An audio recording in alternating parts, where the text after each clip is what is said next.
Good morning, students. Today we are going to discuss the topic modern schools of management thought. As we have already discussed various classical schools of management, I am Dr. Archana Tiwari, Assistant Professor in Business Administration, SPC Government College, Ajmer. आधुनिक schools की जब हम बात करते हैं management के अंदर, तो ये अप्रोचेस लगभग 1950s के बाद में स्टार्ट हुई थी और इनमें से हम कुछ important schools of management thought के बारे में बातचीत करेंगे। तो पहला हम इसमें लेते हैं द क्वांटिटेटिव और मैनेजमेंट साइंस अप्रोच, यानी परिमाणात्मक management school approach. This approach says that application of quantitative models through scientific equipment in making managerial decisions are important. In other words, this approach suggests that in making decision, managers must apply mathematical, statistical, econometric models and techniques through the use of computers. Like nowadays you can see this approach is very much appropriate. इसके लिए PERT का use किया जाता है, program evaluation and review technique, CPM का use किया जाता है, सिमुलेशन का तकनीक का यूज़ किया जाता है। तो कहने का मतलब है कि मैनेजमेंट साइंस अप्रोच या क्वांटिटेटिव अप्रोच यह मान के चलती है कि जब भी मैनेजरियल डिसीजंस लिया जाए तो उसके लिए साइंटिफिक इक्विपमेंट्स का एप्लीकेशन किया जाए, चाहे वह कंप्यूटर के थ्रू हो या और कोई मॉडल हो, मैथमेटिकल टूल के थ्रू हो सकता है। उससे जो निर्णय लिया जा रहा है वह सही हो सकता है।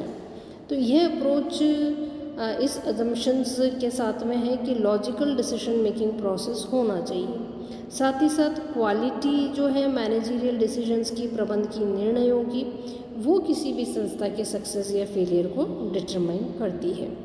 इसी के साथ में साइंटिफिक इक्विपमेंट्स का यूज़ किया जाना चाहिए, जैसे कि कंप्यूटर का हम एग्जांपल ले सकते हैं। तो ये इसके एक तरह से अजम्पशंस मान सकते हैं।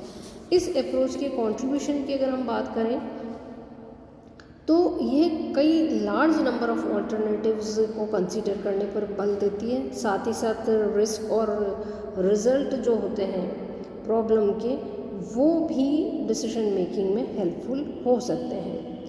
इस स्कूल ऑफ मैनेजमेंट थॉट को अपनाने से डिसीजन ज़्यादा जल्दी लिए जा सकते हैं, फास्ट लिए जा सकते हैं, और साथ ही साथ एक बैलेंस भी बना के चलती है मैनेजर्स के जो डाइवर्स इंटरेस्ट है उसके अंदर। So the planning and control activities will be easier, quicker and effective. लेकिन इसी टेक्निकल इश्यूज़ को लेते हुए इसके कुछ लिमिटेशंस भी हैं इस स्कूल ऑफ मैनेजमेंट थॉट के, कि इस अप्रोच ने ह्यूमन साइड ऑर्गेनाइजेशन का बिल्कुल नेगलेक्ट कर दिया है। जजमेंट पर, इसमें एक्सपेरिमेंट पर जो है केवल क्वालिटेटिव अप्रोच पर भी बेस्ड होना चाहिए, न कि केवल क्वांटिटेटिव बेस पर। दूसरी चीज़, it has not been able to contribute much in areas of organizing, staffing and directing, or it cannot consider the factors that are presented in qualitative terms। तो इस तरह से ये अप्रोच मॉडर्न अप्रोच कहलाती है। Second आती है the system approach to management, यानी कि प्रणाली विचारधारा। प्रणाली विचारधारा को यदि हम देखें तो लुडविग वॉन बटरलेम्फी को इसका क्रेडिट जाता है, इस विचारधारा को। और बेसिकली ये बॉटनी से related system approach of botany है, जिसमें कि ये बताया गया है कि जो सिस्टम होता है, प्रणाली होती है, वो कई सारी चीज़ों से प्रभावित होती है। And a system is a collection of inter related systems. कई सारी उप प्रणालियों को इकट्ठा अगर कर दें, हम समूह में देखें, तो फिर उसे हम प्रणाली कह सकते हैं। Thus, a system is set of interacting units or subsystems. Every system is composed of many parts or subsystems, and every subsystem is a complete system itself. जैसे कि अगर हम अपनी बॉडी, ह्यूमन बॉडी का एग्जांपल लें, तो हम देख सकते हैं कि हमारी बॉडी भी एक सिस्टम के रूप में काम कर रही है, जिसमें कि कई सारे उप सिस्टम हैं, उप प्रणालियाँ हैं। जैसे कि हार्ट है वो अलग तरीके से काम कर रहा है, हमारा लिवर अलग कर रहा है, ये भी सब सिस्टम है। तो ये सब मिलकर के माइंड है, ब्रेन है, ब्लड है, ये सब सिस्टम्स है। ये सब सिस्टम्स एक दूसरे के साथ में जुड़े हुए हैं और उनके थ्रू ही पूरा मेन सिस्टम काम करता है।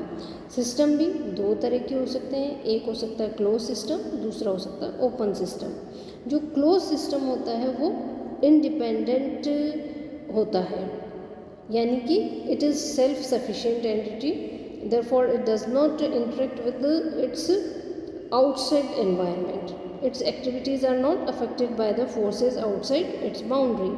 क्लोज सिस्टम हो सकता है। दूसरा आता है ओपन सिस्टम, खुला सिस्टम, खुली प्रणाली। इसमें एनवायरनमेंट से इफ़ेक्ट होता है, जैसे कि it interacts with people, thing and forces in its environment. It is an input output system. अब जैसे कि हम एनवायरनमेंट बाउंड्री की बात करते हैं तो ओपन सिस्टम्स कई सारे हो सकते हैं। जितने भी ऑर्गेनाइजेशंस होती हैं वो सारी क्या हैं, ओपन सिस्टम है। अगर क्लोज सिस्टम का एग्जांपल है तो हम देख सकते हैं घड़ी। घड़ी किसी से भी इफेक्टेड नहीं होती है या टाइम किसी से इफेक्टेड नहीं होता, इसलिए हम उसे क्लोज सिस्टम का नाम दे सकते हैं। तो इसके हम फीचर्स देखते हैं कि system is a set of units, a subsystem of a bigger whole system may be there. Subsystems are complete systems, interrelatedness रहती है, इनपुट्स इसमें होते हैं, ट्रांसफॉर्मेशन होता है, आउटपुट होता है, सिस्टम बाउंड्री भी होती है। तो इसी तरह से एक ऑर्गेनाइजेशन भी सिस्टम के रूप में काम करता है, क्योंकि इसमें इनपुट होते हैं, ट्रांसफॉर्मेशन प्रोसेस होता है और साथ में आउटपुट होता है। फिर फीडबैक लिया जाता है और फीडबैक के बाद में इसमें चेंज किया जाता है अगर कोई ना कोई दिक्कत वहाँ पर आ रही है। इसकी कंट्रीब्यूशन को देखें तो ये एक पूरा फ्रेमवर्क प्रोवाइड करवाता है।